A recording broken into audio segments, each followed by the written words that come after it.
Salam hörmətli yoldaşlar, AXC-nin yaranması mövzusunda danışacağıq. Ümumiyyətlə AXC mövzusunda danışacağıq. Başdan əvvələ çalışacağım maksimum qısa və anlaşıqlı bir video dərs çıxaraq ortalığa inşallah. Biz harda qalmışdıq? Sonuncu dəfə Qafqaz Seymindən danışırdıq. Seym deyə bir şey qalmayıb artıq bu dövrdə. 1918-ci ilin 26 mayında Gürcüstan çıxdı Seymdən və dedi mən müstəqiləm. Ardıca Ermənistan da çıxdı və 28 mayda da Azərbaycan Xalq Cümhuriyyəti yaradıldı. Azərbaycan Xalq Cümhuriyyətinin İstiqlal bəyannaməsi elan edildi. 1918-ci il 28 may və bildirildi ki, artıq Azərbaycan Cümhuriyyəti yaradılıb. Və Azərbaycan Xalq Cümhuriyyətinin xarici siyasətdə ilk işi Osmanlı dövləti ilə Batum müqaviləsini imzalamaq oldu. Osmanlı dövləti ilə imzalanan Batum müqaviləsinə əsasən Azərbaycan ehtiyac olarsa Osmanlıdan hərbi yardım istəyə bilərdi. Müqaviləyə imzalar atılan kimi Azərbaycan dedi ki, bizə hərbi yardım lazımdır. Və təbii ki, Nuru Paşanın başçılığı altında Osmanlı dövləti Azərbaycana hərbi yardıma razılıq verdi. Hərbi yardım nə üçün idi? Bakını azad eləmək üçün. Kimlərdədir Bakı? Bakı Xalq Komissarları Soveti. Stefan Şamyanın rəhbərlik etdiyi erməni bolşevik hökuməti qurublar burada. Azərbaycan Xalq Cümhuriyyətinin dövlət quruluşu haqqında bir danışım necə idi? Ümumiyyətlə, Azərbaycan Xalq Cümhuriyyəti parlamentli respublika idi. Konstitusiyası yox idi. Bunu İstiqlal bəyannaməsi əvəz eləyirdi. Qanunverici hakimiyyət parlamentdir, icra edici hakimiyyət hökumət. Yəni, qanunlar parlamentdə verilir, hazırlanır və qəbul edilən qərarları icra eləyir hökumət. Hökumətin başçısı olur, parlamentin sədri olduğu kimi, hökumətin də başçısı olur və parlamentdə verilmiş qərarları icra eləyir. İcra eləyən komandaya rəhbərlik eləyir, yəni nazirlərə. Hökumət başçısı, müvəqqəti hökumətin başçısı Fətəli Xoyski idi. Parlament isə dekabrın 7-sində yaradılacaq. İndi sual olunur. Biz parlamentli respublikayıq. Amma parlament yaradılmayıb. Hökumət yaradılıb. Bəs parlamenti nə əvəz eləyəcək? Milli Şura. Məmməd Əmin Rəsulzadənin rəhbəri olduğu Milli Şura dekabrın 7-sinə qədər parlamenti əvəz eləyəcək. Yəni qanunverici hakimiyyət olacaq. Burada nə başa düşürük? Məmməd Əmin Rəsulzadə göstəriş verir, Fətəli Xoyski də onu həyata keçirir. İndi Bakının azad edilməsindən danışaq. 1918-ci ilin iyununda Nuru Paşanın başçılıq etdiyi Qafqaz İslam ordusu Borçalı istiqamətində hücuma keçir. Burada Almanlar və Gürcülər onun qarşısını kəsməyə çalışır. Amma Qafqaz İslam ordusu birləşmiş Alman-Gürcü qüvvələrini məğlub eləyərək Gəncəyə gəlir. Türk qoşunu. Və onların Gəncəyə gəlməsi ilə bizim hökumət də Tiflisdən Gəncəyə köçür.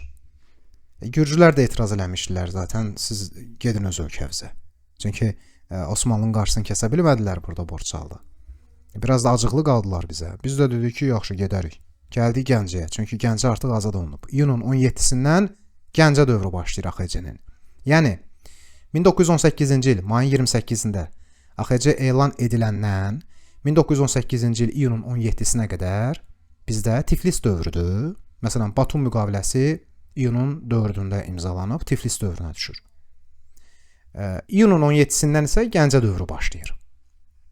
Bakı azad edilənə qədər Gəncə dövrüdür. Daha sonra Nuru Paşa istiqamətlənir Göyçay istiqamətinə və XKS görür ki, Göyçaya gəlirlər və onların qarşısını kəsməyə istəyir. Göyçayda baş verən döyüşlərdə XKS qüvvələri məğlub edilir. Və Nuru Paşa Bakıya yaxınlaşmaq üzrədir. Bu zaman ermənilər arasında qarşı durma başlayır. Və bəzi ermənilər deyirlər ki, Rusiya bizə kömək eləmir. Gəlin İrandakı ingilislərə müraciət eləyək. Şamyan buna qarşı çıxır. Lenin adamıdır, bolşeviklərin adamıdır. Deyir, ingilislərlə bizim işbirliyimizdən söhbət belə gedə bilməz. Və ermənilərdə haçalanma olur. Öz aralarında fikir ayrılığı və İngiltərəyə meyilli olan ermənilər bolşevik erməniləri sıxışdırır, onların hökuməti, yəni Bakı XKS süqut eləyir Onlar qaçmaq istəyəndə onları tuturlar və güllələyirlər. Şamiyanda orada ölür.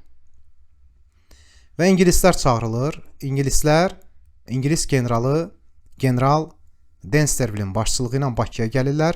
Bakıda Sentro-Kaspi diktaturası qurulur. Sentro-Kaspi. Bu da bir növ erməni hakimiyyətidir. İngilislərin dəstəklədiyi. Nuru Paşa isə Türk-Azərbaycan ordusu ilə birlikdə Bakıya hücum eləyir. Sentro-Kaspini də darmadağın eləyirlər və sentyabrın 15-də Bakı azad olunur. İngilis Densterville qoşunu ilə birlikdə qayıdır İrana. Yəni zaten o hələ Nuru Paşa gəlməmişdən əvvəl baxır ki, Azərbaycanlılar türkləri dəstəkləyir. Mən 1000 nəfər əsgərlə gəlmişəm. Bunlar 10 minlərlə Azərbaycan türk qoşunu, yəni biz onların qarşısında olsa dayana bilmərik. Ağılı tərpənir. Gəmilərinə minirlər, gedirlər İrana. Olan bu ermənilər olur. Və 1918-ci il 15 sentyabrda Bakı azad olunur və AXC-nin Bakı dövrü başlayır. Hökumət köçür Bakıya. AXC hökumətinin fəaliyyəti birinci hökumət kabinetinin daxili siyasətdə fəaliyyəti verilməyib. Dərsliyimizdə zaten onun əsas işi gücü belə deyək, Bakının azad edilməsi idi. Xarici siyasətdə Osmanlı ilə müqaviləsi var. İkinci hökumət kabinetinə aid olan faktlar daxili siyasətdə hərbi vəziyyətin elan edilməsidir. Təkrarlı dövlət bayrağının qəbul olunması, milli ordunun yaradılması, türk dilinin dövlət dili elan edilməsi, hərbi səfərbərliyi haqqında fərmanın verilməsi, senzuranın ləğvi. Buradan bu məlumatlarla tanış ola bilərsiniz. Eyni zamanda 3-cü hökumət kabinetinə aid olan məlumatları təqdim edirəm. Eyni zamanda 4-cü hökumət kabinetinə aid olan məlumatlar, təbii ki, söhbət daxili siyasətdən gedir və 5-ci hökumət kabinetinə aid olan məlumat. Bu məlumatları videonu saxlayıb oxuya bilərsiniz. Mən isə videonun uzun alınmaması üçün artıq növbəti səhifəyə keçid edirəm. Xarici siyasətlə bağlı 1-ci hökumət kabineti Batum sazişini imzalayır Osmanlı dövləti ilə. 2-ci hökumət kabineti Əlimərdan bəy Topçubaşov Mudros müqaviləsinin Azərbaycanla bağlı qərarına etiraz edir 1918-ci ilin noyabrında. 3-cü hökumət kabinetinə aid olan xarici siyasətlə bağlı tədbir Paris Sülh konfransına gedəcək AXC-nin nümayəndə heyətinin tərkibinin təsdiq edilməsidir. 4-cü hökumət kabineti xarici siyasətdə daha fəaldır. Paris konfransındakı nümayəndə heyəti konfransa memorandum təqdim edir və Azərbaycanla Gürcüstan arasında Denikin təhlükəsinə qarşı birgə müqavilə imzalanır 19-cu il iyunun 16-sında. Denikin belə deyək, Çarın generallarından biri olub və çarizmi bərpa eləmək istəyirdi. Bolşeviklər Lenin tərəfdarları və Denikin tərəfdarları arasında, ağlarla qırmızılar arasında, yəni müharibə gedirdi Rusiyada. Hər iki tərəf, yəni ikisi də bizə sərf eləmirdi. Bolşeviklər də Azərbaycanı tutmaq istəyir, Denikin də. İndi öz aralarında qırışırlar. Biz onların işinə qarışmırıq. Qoy qırsınlar bir-birlərini. Biz sadəcə tədbiri görürük. Ola bilər Denikin bizə hücum eləsin. Gürcüstanla müqavilə imzalamışıq. AXC-nin nümayəndə heyəti Woodrow Wilsonla görüşür, ABŞ prezidenti ilə və Amerika Birləşmiş Ştatları Azərbaycanı de facto tanıyır. Azərbaycan Xalq Cümhuriyyəti ilə Ermənistan arasında Zəngəzurla bağlı mübahisəli məsələləri silah işlətmədən danışıqlar yolu ilə həll etmək barədə Tiflis sazişi imzalanır. Rusiya ilə münasibətləri nizamlamağa çalışır 4-cü hökumət, lakin bu uğurlu olmur. Çünki Rusiya bizlə normal münasibət istəmir. Rusiya bizi tutmaq istəyir. Digər dövlətlərlə münasibətlər. Osmanlı ilə müttəfiq idik. Bakının zaten Bolşevik erməni canilərindən qurtarılmasında Osmanlı ordusunun mühüm rolu var. Lakin 1918-ci ilin oktyabrında türklər Bakını tərk eləyir. Onlar tərk eləyəndən sonra ingilislər gəlirlər Bakıya. General Thompson. Bir dəfə də gəlmişlər. Densterville gəlmişdi Bakıya. Az öncə dedim, Sentro-Kaspi diktaturasına dəstək verirdi erməni hakimiyyətinə, amma görür ki, yox, xalq bunları dəstəkləmir, geri qayıdır. General Thompson gələndə isə 3-cü hökumət idi və 3-cü hökuməti, daha doğrusu 2-ci hökuməti tanımaq istəmir. Biz yenidən hökumət formalaşdırırıq 3-cü hökumət. 3-cü hökuməti tanıyır və ingilislərlə münasibətlərimiz yaxşı olur. General Thompsonla. İtaliya ilə bizim əlaqələrimiz də yaxşı idi. İtaliyaya neft və neft məhsulları ixrac edirdi. İtalyanlar da bizim ordumuza silah, sursat, hərbi ləvazimat verməli idi. Gürcüstanla biraz problemli məsələləri var idi. Axalkələk, Loru və Borçalı mübahisəli ərazilər sayəsində biz oturub adam kimi bu məsələni danışa bildik ermənilərdən fərqli olaraq. Hətta Denikin təhlükəsinə qarşı AXC ilə Gürcüstan arasında saziş imzalandı və hətta Gürcüstanın Azərbaycanda səfirliyi, Azərbaycanda Gürcüstanda səfirliyi açıldı. Qacarlar ilk vaxtlar bizi tanımaq istəmirdilər, amma uzunmüddətli diplomatik danışıqlardan, səylərdən sonra 1920-ci ilin martında iki dövlət arasında dostluq müqaviləsi imzalanır və Qacarlar AXC-nin müstəqilliyini de jure tanıyır. De facto tanımaqla de jure tanımaq nədir? De facto tanımaq o deməkdir ki, yəni mən dildə deyirəm ki, tamam, okey, mən sizi dövlət olaraq tanıyıram, elan edirəm bunu. Amma de jure odur ki, artıq mən rəsmi şəkildə bunu, imzalı şəkildə bunu eləyirəm, rəsmən tanıyıram. Məsələn, Antanta Ali Şurası Azərbaycanı de facto tanıyıb, dildə deyiblər ki, okey, biz sizin müstəqilliyinizi qəbul edirik. Amma Qacarlar artıq imzası ilə bunu tanıyır, de jure. Ermənistanla münasibətlərimiz heç də yaxşı deyildi. Milli Şura İrəvana ermənilərə güzəştə getmişdi ki, onlar Naxçıvana, Qarabağ və digər Azərbaycan ərazilərini iddialarından əl çəksinlər. Amma ermənilər İrəvanı alandan sonra yenə də bizə ərazi iddiaları irəli sürürdülər və iki dövlət arasında gərgin vəziyyət hər iki dövlətin süqutuna qədər davam eləyəcək. Sovet Rusiyası isə dəfələrlə AXC hökumətinə notalar göndərib və bildirib ki, Denikinə qarşı birlikdə mübarizə aparmalıyıq. Amma Azərbaycan Xalq Cümhuriyyəti buna cavab notasında bildirib ki, bu Rusiyanın daxili işidir və biz Rusiyanın işinə qarışmırıq. Özünüz bilərsiniz. Bizi qatmayın. Biz müstəqil dövlətik. Biz Rusiyanın bir hissəsi deyilik. Bunu demək istəyib AXC. Ərazi bütövlüyümüzün bərpası. Bizim ərazimiz dağım-dağım idi. Yəni AXC heçdən bir dövlət yaratdı. Bu danılmaz bir faktdır.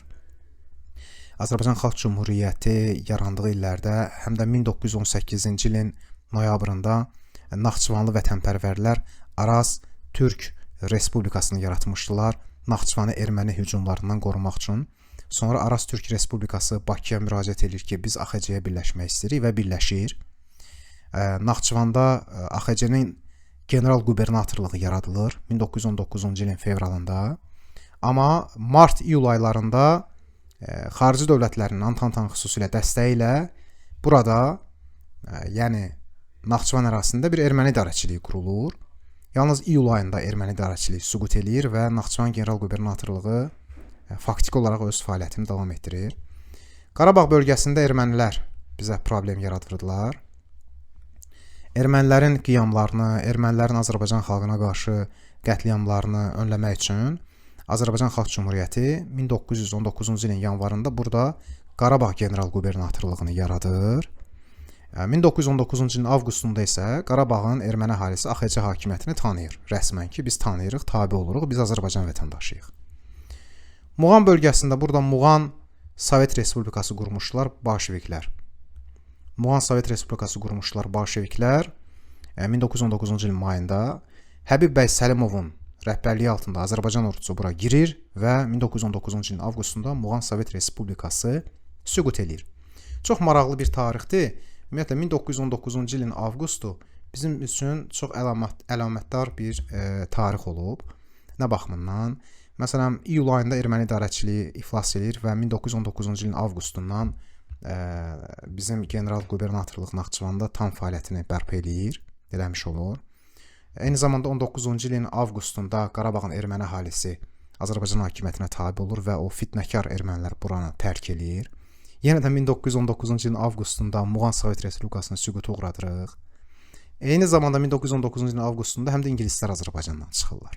Yəni bu tarix 1919-cu ilin avqustu olduqca əlamətdar bir tarixdir. Və nəhayət AXC-nin süqutu haqqında danışacağıq. Rusiya dəfələrlə bizə nota göndərir. 1 nota, 2 nota ki, biz Denikinə qarşı mübarizə aparırıq, siz də bizlə birlikdə. Amma biz də ona cavab notasında bildiririk ki, bu sizin öz işinizdir. Gedin özünüz öz probleminizi həll edin. Və nəticə nə olur? Rusiya Azərbaycanda hakimiyyət dəyişikliyi eləmək istəyir. Yəni bildiyimiz kimi əsas sosial bazası olan partiya Müsavat partiyası idi. Hansı ki, Türkiyədən mərkəziyyətlə birləşmişdi. Və Rusiya nə edir? 1920-ci ildə Azərbaycan Komünist Bolşeviklər partiyasını yaradır və ona silah, pul, para, hər şeylə təmin edir ki, çevriliş eləyin, Azərbaycanda hakimiyyətə gəlin. Bu Azərbaycanlılardan ibarət idi, amma Rus yanlısı Azərbaycanlılar idi. Əllərindən gələni eləyirlər, amma üstünlük əldə edə bilmirlər. Rusiya görür ki, yox, bunlar bunu eləyə bilməyəcəklər. Mən artıq başqa yolum qalmayıb. Notalar da göndərdim. Azərbaycan bizə dedi ki, biz qarışmırıq sizin işinizə. Özüm tutacağam. Yəni hərbimi daxil eləyəcəm. Kim nə düşünür, düşünsün. Və bunun üçün ermənilərdən istifadə elədi. Yəni Azərbaycan Denikin təhlükəsinə qarşı burada çox güclü müdafiə istehkamları qurmuşdu şimal sərhədlərində ki, Denikin təhlükəsi ola bilər. Bolşeviklər nə edirlər? Qarabağdakı erməniləri qızışdırırlar. Hansı ki 19-cu ilin avqustunda demişdilər ki, biz sizə tabeyik. Onlar qiyam qaldırırlar. Qiyam qaldırırlar və Xocalı, Xankəndi, Şuşa, Əsgəran istiqamətində hücumlara keçirlər və bu ərazilərin bir hissəsini ələ keçirirlər hətta. Və Azərbaycan hökuməti məcbur olur ki, şimalda yerləşdirdiyi qoşunları Qarabağa yönləndirsin. Və beləliklə şimal sərhədlərimiz bizim boş qalır.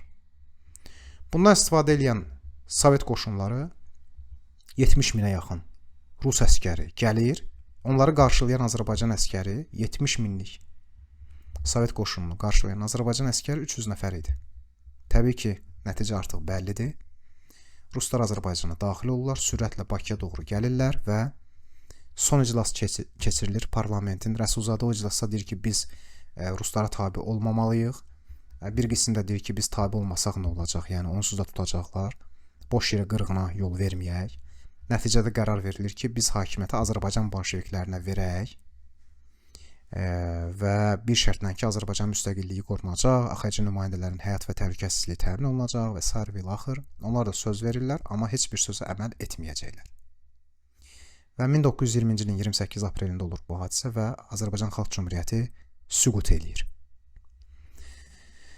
Çox vacib bir məqama demək istəyirəm. AXC-nin 5 hökumət kabineti olub. 5-ci hökumət 1920-ci ilin 30 martında istefa verir, öz fəaliyyətini dayandırır və 6-cı hökumət qurulmalı idi. Bunu da Məhəmməd Həsən Hacınskiyə tapşırırlar. Hacınski özü də bolşevikin yanlısı imiş və o yubadır bu işi. Yubadır ki, mən təşkil edə bilmirəm, fikir ayrılıqları var və sair və ilaxır. Rusiyanın hücumunu gözləyir də. Və eləmir. Bu işi eləmir. 6-cı hökumət olmur. Yəni 1920-ci ilin 30 martında bu 5-ci hökumət öz fəaliyyətini dayandırır. Dolayısıyla aprelin 28-də tutuluruq da, yəni 28 gündən sonra Rusiya tərəfindən. Dolayısıyla apreldə baş verən hadisələr 5-ci hökumətə aid deyil. Bəzən abituriyentlər fikirləşirlər sonuncu hökumət 5-ci hökumətdir. Deməli AXC-nin süqutu 5-ci hökumətə aiddir. Xeyr. 5-ci hökumət fəaliyyətini 30 martda dayandırır. Yəni apreldə baş verən bütün hadisələr, məsələn, ermənilərin qiyamları, bir də mən dedim, bəzi əraziləri ermənilər ələ keçirmişdi, Əsgəran və Şuşada. Biz həmin əraziləri ermənilərdən alırıq. Hərbi əməliyyatlar aparılır. Aprelin 2-sindən Şuşa, Əsgəran və digər ərazilər ermənilərdən azad olunur. Divan tuturuq onlara. Amma nəticədə şimal sərhədlərimiz boş qalmışdı və Ruslar rahat bir şəkildə Bakıya gəlib çatdılar. Aprel ayında həm də San-Remo konfransı olur və biz bu beynəlxalq konfransda bildiririk ki, Sovet hökuməti Azərbaycanı işğal etmişdir. Amma böyük dövlətlərin heç birinin səsi çıxmır. Yəni həmişə olduğu kimi ədalətsizlik burada da öz sözünü deyir. Beləliklə Azərbaycanda Sovet hakimiyyəti qurulur və bu haqda gələn dərsdə daha ətraflı şəkildə danışacağıq. Belə yoldaşlar, AXC-nin ümumi təsvirini maksimum dərəcədə qısa izah etməyə çalışdım. Ümid edirəm ki, sizin üçün faydalı olar. Sağ olun, gələn dərslərdə görüşmək ümidi ilə. Hələlik.